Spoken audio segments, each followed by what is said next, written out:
So ba, ibablog natin ngayon itong labas ng bahay ko. Hindi pwede sa loob kasi kung may mga bata pagalitan tayo. Ibablog, yun labas lang ng bahay ko ha. Ayan, meron tayong isda boss, mga boss yan. Tilapia. Wala tayong malaki ngayon. Yan. Ayan. Bagulan, turay, hipon. Wala tayong malalaki ngayon. Yan.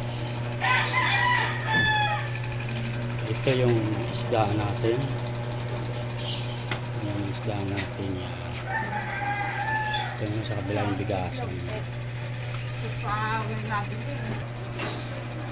Ito yung isda natin na yan. Yan yung pisto ko. Yan. Dito naman yung bigasan sa kabila. Yan. Kadikit lang sila. Kadikit lang sila.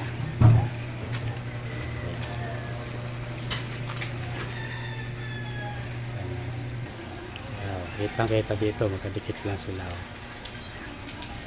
Ayan o. Ayan, magkadikit lang sila, magkadikit. Ayan. Pero mataas yan, piston yan.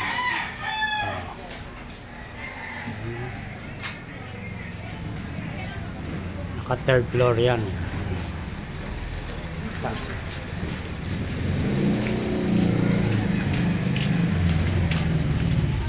Ayan, danan yan. Palabas yan ng Port State. Yan. Diretso doon. Ito papasok ng Port State. Ito naman yung bahay ko. Yan. Pasok hanggang dyan. Yan. Dulo doon. Gulo siya yun. Dadaan kayo sa bahay ko. Yan.